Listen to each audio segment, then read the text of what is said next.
waaqayyo maqaan isaa barabaraan kan eebbifame haa ta'u guddisa ijoollee attamitti guddisnaa maaliif guddisnaa waaqayyo maal barbaada isa jedhu dhaggeeffanna maaliif kana dhaggeeffachuun barbaachise tarii waan tokko yeroo dubbadhu kun beekamaadha jechuu dandeessu beekamaadha garuu beekamaa miti sagalicha isa dubbatamu yaadattiyuu beennaa irrattiyyuu lallabnee irra ta'a nutti lallabameeras ta'a garuu har'a jala muree cimsee isinitti himuu kan hin barbaadu maatii ta'uun salphaa miti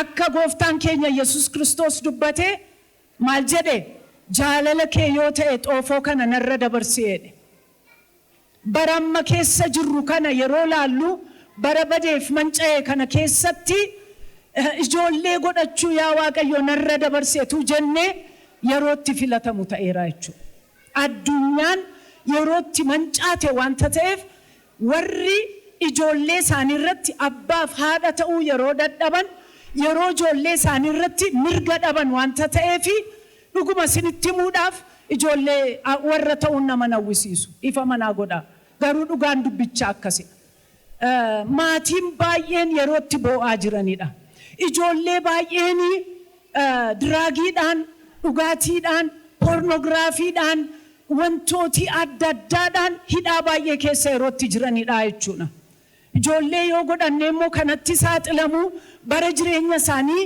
kanumaan qabatamanii badu yoo ta'e immoo maaliif ijoollee godhanneere maal gochuudhaaf ijoollee godhan garuu kun akka hin taaneef abbaaf haati yookiin guddistoonni shoora guddaa qabnaa jechuudha har'a kana sitti sagalee kan akka dhaggeeffannuuf waamamne shoorri koo maalidha shoora maatummaa koo shoora guddistuu ta'uu koo shoora abbaa haadha ta'uu koo ba'aan jira ijoolleema kennuu irratti waaqayyo maal barbaade maaliif ijoollee nuu kenne waaqayyo akeeka maaliitiif ijoollee nuu kenne kan jedhudha mata dureensa maal godhaa jedhee ijoollee nuu kenne namoonni ijoollee godhachuu baay'ee barbaadu inni kun akkasumatti uumamne waan ta'eef cubbuu miti sirriidha ijoollee godhachuu baay'ee barbaadu garuu yoo gaafatamanii tarii hiriyaatu mucaa godhate ta'a tarii maqaa isaanii waamsisuu barbaadu waan adda addaati garuu waaqayyo maal barbaada maaliif ijoollee namaaf kenna ijoolleema waan jedhamuyyuu maal addaamiif waan hin dhalanne mitiire hin uumaman malee maafitti fufeen uumne waaqayyo addaamiif waan guguddaa isaaniiti kan nuyi beennu malee addaama harma hoosifamee ururfamee raffifamee fincaanitti jijjiiran waan akkasiin beennu guddaama isaa uume waaqayyo maaliif akkuma sanatti guddaa isaan uumne waaqayyo maaliif deeme namni gadameessa keessaa taa'u gadameessa keessatti immoo guddatee haa dhalatu isa booda immoo bara baay'eedhaaf haa guddatu yookiin haa guddattu jedhee maaliif waaqayyo akka sanatti kaa'e waaqayyo kun waaqa dinqisiisaadha hojiinsaa baay'eenis humor isa jedhan qaba waanuma nama kolfisiisu tokkoyyuu qaba maaliifiti akkas godhe waaqayyo isa jedhu yaaduu dandeenya maaliif xixinnooma godhe gaaf tokko abbaan sun nama guddaa tokko ta'a garuu abbumti barbaadeyyuu yaada namoota gurguddaa jettanii sammuu keessanitti kan qabattan abaluun nama guddaadhaan abaluun nama kabajamaadhaan abaluun sun gaaf tokko beebii ture gaaf tokko ofirratti fincaa'aa ture abaluun sun gaaf tokko ofirratti alba'aa ture abaluun suni hin bulgaafata ture abaluun suni sana bira utaaluun hin danda'amu amma teeknooloojiinis waan fiduun qabu teeknooloojiin waan baay'ee gochuu danda'eera garuu mucaan dhalatee fincaa'uu dhiisisuu hin danda'amu inni kun mucaan of danda'uu dhalatee of danda'uu hin danda'amu Prosesii sana deemsa sana keessa darbuu dirqama godhee kaa'ee jechuun maalumaaf garuu waaqayyo maaliif ijoollee namaa kenna maa inni kaayyoonsa waaqayyo isinittiin hima sammuu fooniitiif kun hin galu hafuuraan yoo taatan duwwaa isiniif gala waaqayyo jaalala beenna mitiire nu jaallachuurraa kan ka'e ilma isaa tokkicha waaqumatu foon uffatee fannoo irratti rarra'e eenyuuf Nitiire jaalala kana caale jira. Ofittoo dhaaree waaqayyo ofittoo etu taa'e maachi ta'a miti. Garuu waan tokkoon isinitti hima akka sanatti nu hubatina. Inni tokkoffaan waaqayyo ijoollee kan nu laate sanyii ofii isaatii kaafachuu waan barbaadeef. Sinii galaa waan dubbadhu. Sanyii ofii isaatiif. Sanyii attamii sanyii waaqayyo. Isa kan fakkaatu. Kana kaafachuu waan barbaadeef ijoollee namaaf kenne waaqayyo. Isa kana Milkiyaas 2:15 irratti dubbisuu dandeessu. Amma yoon dubbisee yerootu hin jiru qabxeetuun hin dubbatiin na jalaa dhuma qabadhaati. Milkiyaas 2:15 irraa akkas jedha. Hiikaa mataa kootiin dubbisa afaan Ingiliziirraa. Dalgasin ittiin galiin irraan kaadhu hiika isaa beeka waan hin ta'eef. Jara lamaan abbaa manaa fi haadha manaa maaliif tokko isaan godhe lama maaliif tokko godhe waaqayyoo jedhee gaafata. Eega gaafatee booda waaqayyoo warra lamaanii maaliif tokko godhe eega jedhee booda inni ofii isaatiifiti sanyii kaafachuu barbaadeedha. Kanaafidha jedha. Kanaafidha jedha waa'ee tokkummaa abbaa manaa fi haadha manaa akkamitti akka jiraatanii bal'isee dubbata Milkiyaasii. Isa kanaafi jedha. Kanaaf waaqayyoo ijoollee kan namaa kennu fakkeenyaaf luba keenyaa luba Tamasganiif ijoollee kan kenne yaa luba siif haadha manaa keef kenne miti. Ofii isaatiif kenne. Ofii isaatiif ijoollee isinii kenne malee siif miti. Kan kootii mucaa kootii waan akkasii jechuun danda'amu. Kan ijoolleen kan waaqayyooti. Ati galfata baatta jechuudha. Ijoollettiin sun sitti kennamanii galfatadha. Yeroodhaaf guddistaa akkasidha jechuudha. Namoonni ijoollee yeroo argatan ijoollee yeroo barbaadan akkan sila kaasetti sababii adda addaa maqaa dha'u jechuudha. Akka namaanis miti akkas ta'e ijoollee akkasii ijoollee kan koo waan akkas kan jedhamu jira. Ijoolleen garuu kan waaqayyooti. Ijoolleen kan waaqayyooti. Sanyii waaqayyooti. Waaqayyo barbaade. Waaqayyootu sanyii ofiisaa itti fufsiifachuu barbaade yeroo jennu ilaalcha nu ijoollee irratti qabnu achi ka'ee asitti jijjiirama jechuudha. As gajjallaa irraa ka'ee achitti jijjiirama jechuudha. Kaleessa dheengaddaa mucaa kootii abbaan abaluudha, haati abaluudha, sanyiin keenya akkasidha, akkasittiin guddisaa, abaluun akka fakkaatuun barbaada, mucaan koo profeshiniinsaa akkas akka ta'uun barbaada se jedhu dhiisnee edaa mucaan kun kan waaqayyooti. Edaa waaqayyoo kan natti laatee sanyii ofiisaati sanyii waaqayyoo itti fufsiisu barbaadeeti isa jedhutti adeemna. Maal barbaade waaqayyoo lammaffaa irratti waaqayyoo itti fufiinsaa fi dabalee immoo baay'achuu sanyii waaqayyoo barbaade. Baay'achuu sanyii waaqayyoo barbaade. Isa kana hundumti keenya iyyuu beennaa seera uumamaa 1:27 irra jira. Maal barbaade waaqayyoo sanyii ofiisaa. Sanyii koo miti, sanyii keessa miti. Sanyii ofiisaa tokko itti fufsiisuu barbaadeen isiniin jedhee lammaffaan immoo baay'ifachuu barbaade. Kanaafi baay'adhaa wal horaa yeroo jedhee dubbatu yeroo waaqayyoo isa kana jedhee be fruitful, multiply jedhee yeroo dubbatu waaqayyoo namoonni baay'een akkas jedhanii ijoollee 6, ijoollee 8, ijoollee 12 godhatu. Maal yoo jettan wal horaa baay'adhaa jedhameera jedhu. Kana miti kun dogoggoradha. Kun macaafa garmalee hiikuudha. Kun irraa kaachuudha. Waaqayyoo kan barbaade sanyii isaa akka baay'isnuufidha. Sanyii isaa lafa akka guutu barbaade waaqayyo. Sanyiin waaqayyoo immoo maalidha? Bifa waaqayyoof fakkeenya waaqayyoo dhaloota calaqqisiisu barbaade waaqayyo. Kanaaf ijoollee 6 yoo godhatte, ijoollee 4 yoo godhatte, ijoollee 12 yoo godhatte hin dandeessaa sanyii waaqayyoo gootee guddisu. Maatii irraa isa kanan barbaada. Maatiin warra galfata baatanidha. Maal godhu? Sanyii waaqayyoo kana yeroo baay'isanii fuudhaniiti bifaaf fakkeenya waaqayyootti guddisu. Bifaaf fakkeenya waaqayyootti guddisuudhaaf ofiif bifaaf fakkeenya waaqayyoo qabaachuutu irra jira. Bifaaf fakkeenyi waaqayyoo jaalaladha, araaradha.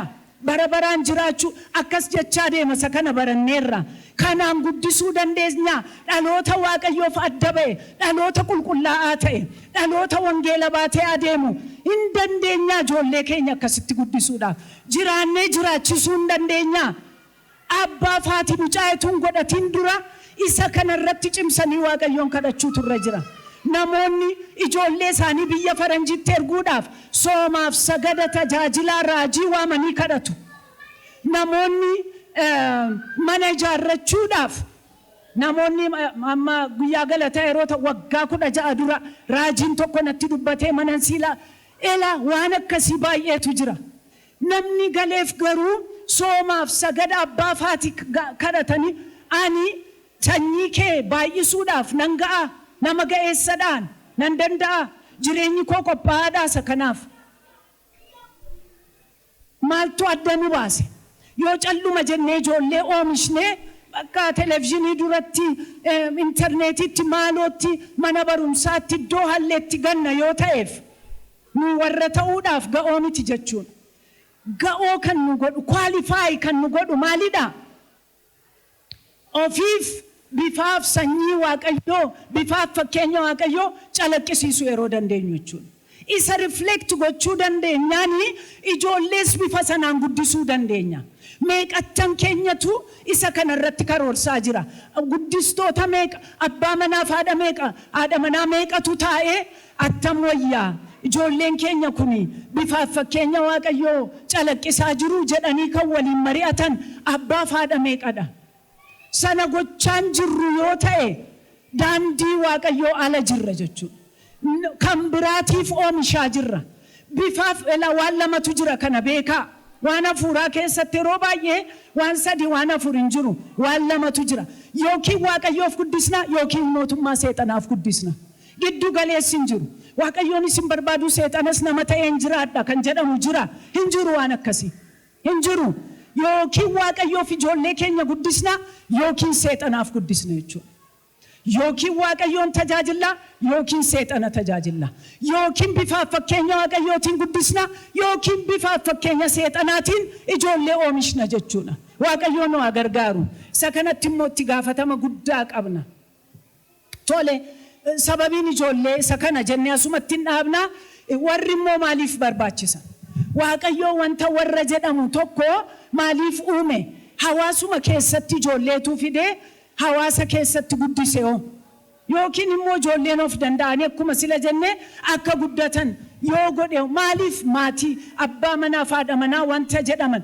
warra jedhaman guddiftoota warra jedhaman maaliif kaase waaqayyo kan isaaniin kaasee galfata akka baataniifidha abbaa faati waan biraa miti maqaa isaanii akka waamsisaniif miti galfata akka baatan maal jechuudha galfata baachuu jechuun afaan ingiliziitiin stewardship isa jedhudha parents are stewards maal jechuudha warra galfata baatanidha jechuudha galfata baatu kanadha hojiin isaanii kanaaf warra kaase waaqayyo wanti biraan jiru galfata namni baatu fakkeenyaa fi anaan bishaan kun yoo natti laatame qabi jedhamee natti laatame irratti mirgan qabu bishaan kana qabin jedhame irratti mirgan qabu galfata baachuun kana nan baadhaga ila aduun yoo narratti ba'ee yoo natti dhee abbaan natti kenne sun dhufee amma narkaa fuudhutti bishaan kana nan baadhaa jechuudha stewardshipidha kun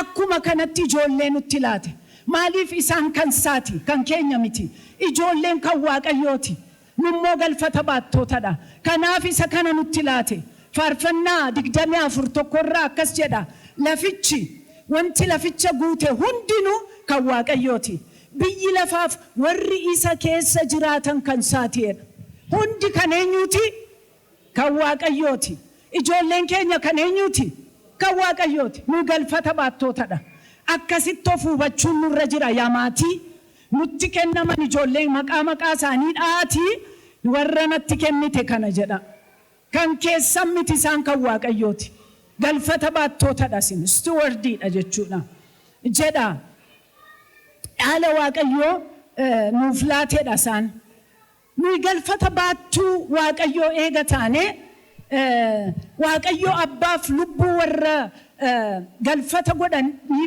baatan eega taane maalidha nuyi tokko baattuudha keepers warra jedhaman baattuudha nu bira taa'u jechuudha la argitanii yeroo muraasaafiti nu bira taa'u jechuudha.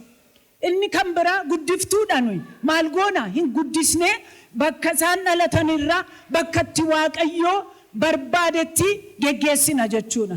Inni sadaffaan nuyi eegdootadha hin eegna hamaarraa eegna bineensarraa eegna kufuurraa eegna wanta hamaa baricharraa eegna eeguudha hojiin keenya. Erga akkas ta'e akka nuyi barbaannutti ijoollee guddisuu hin dandeenyu. Baay'een keenya mucaan koo akkas ta'uu barbaanna isheen kun akkas taatu barbaanna akkas miti shoorri maatii maalii dhare akkas yoon ta'an mucaan koo maal akka ta'u murteessuun narra jiraan maal akka baratan maal akka nyaatan maal akka fakkaatan biyya kam akka jiraatan murteessuun nurra jira jennee yaanna hundumti keenya iyyuu garuu akkas miti. Shoorri maatii eega abbaan ijoollee keenya abbaan lubbuu isaanii Waaqayyoo ta'e shoorri maatii maalidha? Tokkoffaan abbaa ijoollee keenya abbaa lubbuu isaanii isa ta'e wajjin maree walirraan cinne qabaachuudha. Waa'ee maalii? Waa'ee ijoollee keenya abbaa isaanii wajjin ela abbaa safooniin jedhamiti. Abbaaf haati foonii yookiin guddiftoonni maal gochuutu irra jira? Abbaa lubbuu ijoollee keenya wajjin uumaa ijoollee keenya wajjin itti fufiinsaan waa'een ajandaa uma tokko haasofna isaa wajjin akka maatiitti jechuudha. Shoorri keenya isa kanadha. Maalidha? Har'as boris iftaanis yeroo isa duratti dhiyaannu attam waa'ee mucaa maal godhinaan jettee attama ta'u jireenyi isaa attama ta'u jireenyi ishee eessan geessaan maaliif uumtee maal barbaaddaa jennee maree itti fufiinsa qabu Waaqayyoo wajjin waa'ee ijoollee keenyaa geggeessuun nurra jira. Waaqayyoon teessisnee amma yeroo mareeti jenneeti sirna mareedhaan geggeessuun nurra jira. Karaan tokko kadhannaadha sarratti xinnoo tureenan dubbadhaa garuu mareen itti fufiinsi warraaf Waaqayyoo wajjin adeemsifamutu irra jira. Maree kan hin qabne maatiin yoo jiraanne waa'ee ijoollee keenya Waaqayyoo wajjin kan hin mari'anne yoo jiraanne har'a murtoo goona. Amma kaasee Waaqayyoon abbaa ijoollee kana uumaa isaanii isa akeeka bara baraatiin isaaniin uume etuu gadameessa haadha isaanii keessan taa'iin baroota isaanii isa lakkaa'ee karoorse. Macaafa faarfannaa 139 irratti isa kana dubbisuu dandeessu lakkoofsa 10 irraa kaastanii. Etuu isaaniin uumamin Ermiyaasiitiin etuu ati gadameessa haadha kee keessan taa'iin si beekattiin jedheen. Phaawulos yeroo dubbatu gadameessa haadha koo keessatti akeeka isaatiif adda na baafateedha. Yaa eenyu? Waaqayyo. Ermiyaasii warri booddee godhatan malee Waaqayyo dur karoora isaa fixe. Daawitiin warri isaa yaadatan iyyuu sammuu. Waa'ee isaa etuu Waaqaaf laftiin uumamin jedha Phaawulos Efesoon 1 irratti yeroo dubbatu isa kana. Nu filate iyyuuti nu uume duwwaa miti etuu Waaqaaf laftiin uumamin dura nu fo'ate. Kanaafi isaa wajjin mareen itti fufiinsa qabu barbaachisaadha. Walii galaa jirra miti? Sindoorsiisaan jira. Shoorri maatii akkamitti guddisna isa jedhu irratti fakkeenyi baay'ee gaariin tokko abboota firdii 13 lakkoofsa 12 irratti jira. Beekna hundumti keenya iyyuu. Abbaaf haadha Saamsoonidha. Egaa baay'ee akkaataan Saamsoon itti ulfaa'ame itti dhalate ajaa'ibsiisaadha dinqiidha. Abbaan isaa Maano'aan sun nama hubataa wayii ture. Haatis hubattuudha. Garuu akkas jedhe Maano'aan akkasittiin jedhe namichicha isatti mul'ate sadii maqaan isaa dinqii ta'e sanaani akkasittiin jedhe. Dubbiin kee yommuu raawwatamu seerri mucichittiin jiraatu yookiin guddifamu wanti gochuun isaaf ta'us wanti gochuun nuuf ta'us maalidha jedhee gaafate. Eenyu? Maano'aan abbaan Saamsoon jechuudha. Seera maaliitiin guddisna mucaa kana? Waanuma addaa tokko ta'aa jira. Waan sammuu keenya irraa ol ta'ee ta'aa jira. Mucaan akkasii yoo dhalatee mana keenya keessatti seera maaliitiin guddisnaani jennaan hin yaadattu gaasa isin ittiin himu. akka hatisaa daadhii wayiniin dhugne innis akka hin dhugne reeffatti akka naazirichaadhaan ni jedheeti adda baaseeti dubbata jechuudha. Maatiin isa kana yeroo hundumaa qorachuutu irra jira. Akkamitti guddisa ijoollee kanaa jechuun barbaachisaadha. Maaluman godha waa'ee mucaatiin natti laattee kanaa. Ijoolleen keenya yeroo baay'ee wal'aansoo nuun qabu. Ani ofumarraa kaaseen isa kana beeka. Ijoolleen keenya karoora guddaadhaan, qophii guddaadhaan, kadhannaa guddaadhaan, raajummaa guddaadhaan dhalatanii gidiraa nuyi argine garuu Waaqayyootu beeka. Elaa kun hundumtuu ulaagaan guutame. Etuun guutamiin immoo maaltu dhufa laata? Dhugaanii isiniin jedha. Dhaloota guddisuun salphaa miti. Namni bifaaf fakkeenya Waaqayyootiin uumame waan ta'eef yaada mataasaa qaba. Eeyyameera Waaqayyoos namni yaada mataasaati akka qabaatuuf eeyyameera. Bifaaf fakkeenya Waaqayyootiin uumame waanta ta'eef. Kanaafi macaafa qulqulluu keessaa yeroo fakkeenyaan dubbatamu namoonni hin qabatu. Kanaafiin fakkeenya kennuu jaalladha. Seera uumamaa 49 irratti abbaa ajaa'ibsiisaa tokko argina. Ijoollee 12 qaba. Waa'ee 12 tokko 2 3 jedhee lafa kaa'a. Raajummaadhaan lafa kaa'a. Waan isaan bor ta'uudhaaf jiran amma maalitti akka jiran maaliif immoo waan ta'an ta'anii toora naqee kaa'a. Eenyudhanni? Yaaqoob eeyyee. Baay'ee maatiin hafuura raajummaatiin guuta raajii ta'a isiniin hin jedhe. Hafuurri raajummaa nu keessa jiraachuutu irra jira. Hafuurri raajummaa eessa dhufa? Isan sila isiniin jedhe irraa dhufa. Itti fufiinsaan maree abbaa ijoollee keenya wajjin yeroo qabaannu inni immoo gadi nutti dhangalaasa. Hireen ijoollee keenyaa maal akka ta'e, boriin ijoollee keenyaa maal akka ta'e, akeekni uumamuu isaanii maal akka ta'e nu keessatti dhangalaasa. Geggeessuu dandeenya, qajeelchuu dandeenya. Ijoollee keenya huunee medisinii yoo baratte malee nan du'a walajjeesna ittiin hin jennu.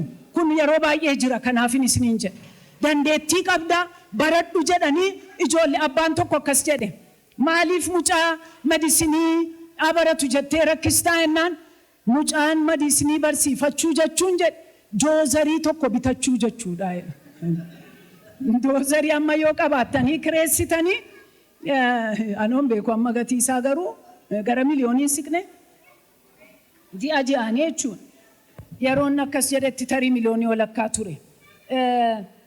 Kun hin jiru ela akkamitti injineeriin taatu akkamitti space maaloo saayinsiin barattu attamitti barumsa isa kana baratta hin jennu maaliif etuu waqtiif laftiin uumamin dura Waaqayyoo adda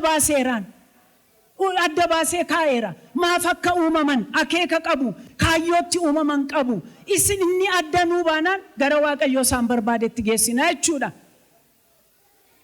Akka Mardokaayi waardiyyaa ta'an yoo jedhe isatu barbaade. Waardiyyummaa isaaniitiin waan hojjetu qaba jechuudha Waaqayyoo. Hamma kanatti guutuu ta'utu nurra jira. Yaada Waaqayyoo tajaajiluudhaaf jechuudha. Mootota baay'ee caalaa garuu waardiyyicha Mardokaayitu seenaa biyyaa gaggaragalchee macaafa qulqulluu keessa lixe. Kan Waaqayyootu wayya, kan keenya miti, sanutti argamu miti. Waan kaayyoon keenya haalaaf barri waan fideen gowwoomfamnee ijoollee gara ilaallutti amma isa kanatu barbaadamaadha, amma isa kanaan hojii argatu, amma isa kanaan buddeen argatu, amma isa kanaan sooreyyii ta'u jechuu etuun ta'ini akeeka Waaqayyoo itti isaan uume murannoodhaan galma isaaniin ga'uu danda'uudha. Shoorri keenya, hojiin keenya jechuudha. Waan isin dhibuu sila waa'ee abbaa faada Saamsoon isinitti kaaseen ture. Jarri lamaan kuni baay'ee bu'uura jalqaba gaarii jalqaban. Baay'een keenya jalqaba gaarii jalqabna. Baay'ee ijoollee keenya hordofna. Innummaatti waldaa sinfinnaa isaanii sin abboomamu galgala wajjin hin kadhanna ganama tura amma isaan waggaa 10 ta'anitti amma. Tura amma isaan waggaa 14 ta'anitti. Isa booda immoo isaanuu tole jedhanii isin hin dhaggeeffatan. Wangeela isinis biizii taatu. Gooftaan keenya Yesuus Kiristoosii waggaa 33 miti kan lafa kanarra jiraate. Waggaa 33ffaatti eeyyama abbaa isaa gaafata ture. Waaqayyo abbaanis gaafatamuu barbaada. Iyyesuusis eeyyama abbaa gaafata ture. Hin yaadattu yoo ta'e akkasittiin jedhee abbaa isaatiin jaalala kee yoo ta'e maaloo xoofoo kana narra dabarsi jedhe. Jennaan hin dabarsu jedhe Waaqayyo. Kanaaf abboomamee gara fannootti adeemee jechuudha. Waggaa 33 abbaa isaatiif abboomama. Abbaaniif isaatii dhume. Abbaaniif haati Saamsoonii. Abbaaniif haati Saamsoon dhugaadha baay'eetti dhamaanii isa booddee immoo gadhiisii godhan dhiisanii. Yoo barbaade Filisxeemiin deemaa, yoo barbaade mana Daliilaa keessa bulaa, yoo barbaade isheen beekamne tokko bira dhaqaa hinuma dhiisaniin. Yoomitti deebi'an beektu gaafa inni du'e reeffa isaa fudhachuu adeeman. Waaqayyo nu haa baraaru. Mitiire waan isaan akkasumatti isa gadhiisanii fi deemee mana Daliilaa keessa tuuciisuu ija keessaa baastee waan ta'e seenaa isaa beektu jooree Filisxeemota wajjin du'e reeffa isaa fudhata. Waaqayyo nu haa baraaru. Jireenya fakkeenyummaa qabu jiraachuun nurra jira inni jedhu sadaffaa irratti isinitti dubbachaa jira. Kun immoo baay'ee gaariidha. Daddafeen isinitti dubbadha, dhaggeeffadhaa. Jireenya fakkeenyummaa gaarii qabu jiraachuu. Ijoollee keenyaan faaruu wajjin sila dubbachaan ture. Maal naan jettee ijoolleen naman dhaggeeffatanii naan jette. Waanuma ijoollee ammeessitu natti naman dhaggeeffatan garuu nama laalu jette. Sinii galeera waan isheen jettu. Naman dhaggeeffatanii garuu nama laalu jette. Maal jechuudha? Elaa hin xuuxiin yoo jenne achi garagallee hin xuuxna yoo ta'e isa nu jennu dhaggeeffatu tun ta'in isa nu hojjennu laalu. Elaa mucaan kun kaa'ii moobaayilii kanaa jenna yoo ta'e ofiif immoo halkan guyyaaf halkan akka ijoolleen nutti agarsiisanitti isa laalaa oolla yoo ta'e ijoolleen hin dhaggeeffatan garuu ni laalu. Kanaaf jireenya fakkeenyummaa qabu jiraachuutu nurra jira. Waaqayyo nu haa gargaaru. Elaa waan natti tolu tokkoon isinitti hima. Lammaffaa Ximootiyoos boqonnaa 1:5 akkas jedha. Baay'ee natti tola nan jaalladha. Phaawulos Ximootiyoosiin jedha. Amantiin kee garaa qulqullaa'aadhaan jedhee hiika afaan Oromootiin. Your sincere faith jedha afaan Ingiliziitiin. Amantii dhugaa jennee yoo hiikne gaariidha. Amantiin kee amantii dhugaa ta'uunsaa anatti yaadatamaa jedhe. Amantii sobaa jira jechuudha margitanii. Fake fakkeessaa amantii sobaatu jira. Nana mana jechuu bifa waaqeffannaa qabaachuu humna Waaqayyoo garuu ganuu isa kanatu jira. Ati garuu yaa Ximootiyoos ittiin jedheen amantii kee kanatu amantii dhugaati jedheen. Makaa kan hin qabne, fakkeessaa kan hin qabne akkasidha yaa Ximootiyoos ittiin jedheen. Amantiin kun eessaa dhufa beektaa Ximootiyoos jedheen. Dur akkoo kee Lo'isirra keessa ture jedheen. Akkoo kee keessa ture achi as dhufe jedheen. Ishee ilaalta turte, ishee ilaalaa guddatte. Kanaafiti amantiin akkoo keessa jira jedheen. Kan biraa immoo haadha kee Ewuniiqee jedheen. Ishee keessas ture jedheen. Ewuniiqeen ishii haadha ishee irraa barte. Ximootiyoos immoo lamaan isaanii qaba ture. Lo'isirraas Ewuniiqee irraas amantii dhugaa dhaale. Kana arge ka waan biraan beekun mana keessatti maal arga? Amantii dhugaa arga. Isuma ilaalaa guddate. Kanaaf mucichi maal ta'e? Nama amantii dhugaa qabu ta'e. Akkoo fi haati jiraatanii Ximootiyoosiin amantii dhugaa dhaalchisanii. Waan shoorri inni dhumaan isinitti himuu barbaadu akka maatii ijoolleetti kadhannaa. Isa kanadha. Kadhannaa ijoollee keenyaaf kan nuyi kadhannu ijoolleen keenya yeroo rakkoo keessa lixu miti. Yeroo rakkoo keessa lixan eeyyee kadhachuun nurra jira. Garuu etuu isaan hin dhalatiin iyyuu kadhachuufiitu nurra jira jechuudha. Kadhannaan shoora guddaa taphata.